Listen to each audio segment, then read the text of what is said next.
Le lendemain du premier jour de Pessah, la Pâque juive, commence la période de l'Omer, où nous portons le deuil des 24 000 disciples de Rabbi Akiva qui moururent pendant cette période. La Guémara, traitée Yébamot, précise la cause de leur mort. L'un ne respectait pas l'autre.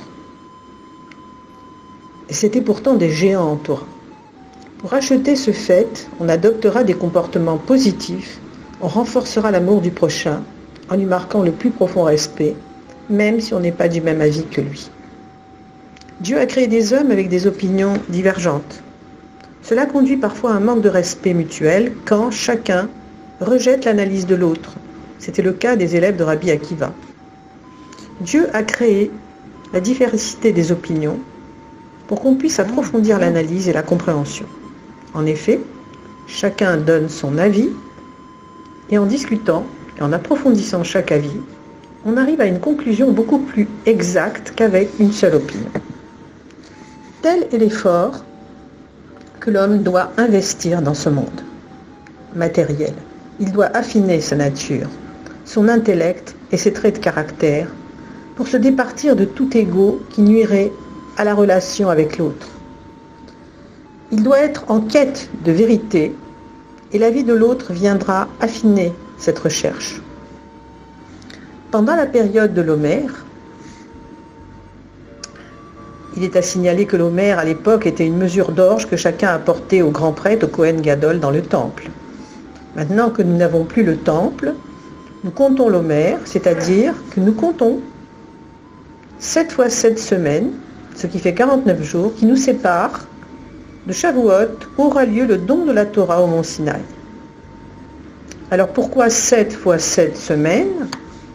Parce qu'il y a 7 séphirotes, 7 sphères spirituelles qui se subdivisent en 7 jours chacune, ce qui donne 49 jours. Et le 50e jour a lieu le don de la Torah. Chaque semaine, on se situe dans une séphira, ce qui s'appelle une sphère. Alors les séphirotes sont au nombre de 7. Il y a la sphère de la bonté, la sphère de la rigueur, la sphère de l'harmonie, la sphère de la persévérance ou de l'éternité, la sphère de la beauté, la sphère du fondement et la 7e est celle de la royauté. Un homme doit affiner sa personnalité en comptant l'Omer, de sorte que les forces de son âme soient investies en leur vocation véritable, qui lui permettent de mener à bien la mission que Dieu lui a confiée. La période de l'Omer montre qu'il est possible de réparer donc la faute des élèves de Rabbi Akiva, en ajoutant de la lumière, en renforçant la paix et l'unité entre les hommes, en renforçant l'amour du prochain en quelque sorte.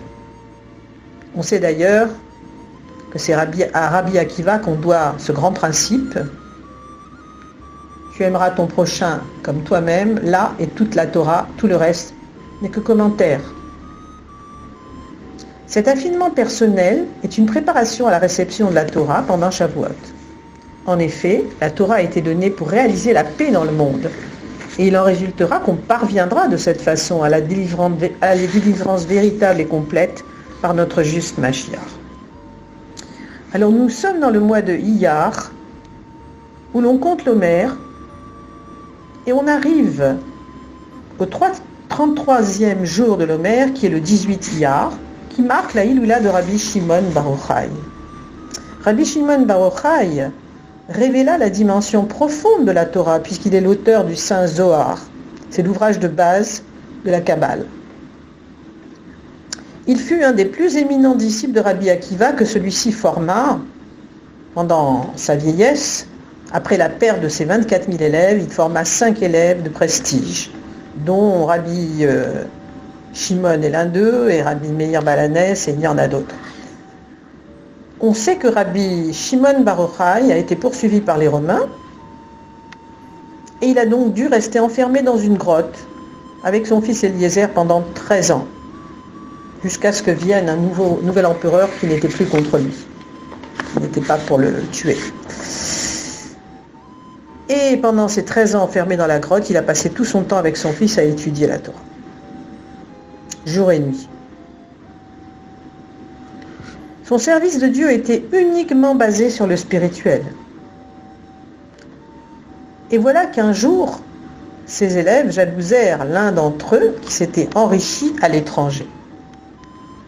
Et Rabbi Shimon, voyant cela, les a conduits dans une plaine non loin de Méron, là où d'ailleurs il est enterré, et a déclaré « Plaine, plaine, emplis-toi de pièces d'or ». Et aussitôt, la plaine s'est emplie de pièces d'or. Ses élèves se sont jetés sur les pièces, ils ont commencé à ramasser le plus possible, fou de joie.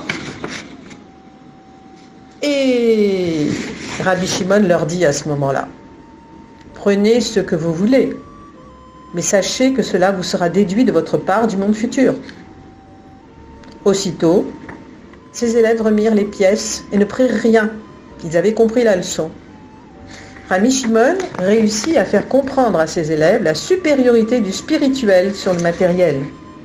De fait, la Torah est à l'origine de toutes les bénédictions matérielles et spirituelles en ce bas monde. L'homme ne le voit pas pendant la période de l'exil, car celui-ci occulte la vérité, il voile tout. Mais lors de la délivrance complète et véritable, la vérité se révélera à tout le monde, car Dieu aura ôté l'esprit d'impureté de la terre. À ce moment-là, il y aura une grande abondance dans le monde émanant de la Torah qui atteindra sa perfection. Rabbi Shimon Bar Yochai voyait la nature profonde du monde. L'exil et la destruction du temple ne lui voilaient pas la vérité. Ainsi, il enseigna la dimension ésotérique de la Torah, mais réussit à montrer à ses élèves qu'elle pouvait engendrer une immense bénédiction matérielle, au sens le plus littéral, à tel point que la vallée s'est emplie de pièces d'or. Son enseignement a été ensuite révélé par les maîtres de la Chassidoute, afin de mettre en évidence la vérité de Dieu. En notre génération, par l'étude de la Chassidoute, partie profonde de la Torah, et par la diffusion de cette même Chassidoute, on peut révéler toutes les bénédictions en un bien visible et tangible, et provoquer par là même la venue immédiate de notre juste Mashiach. Amen, qu'il en soit ainsi.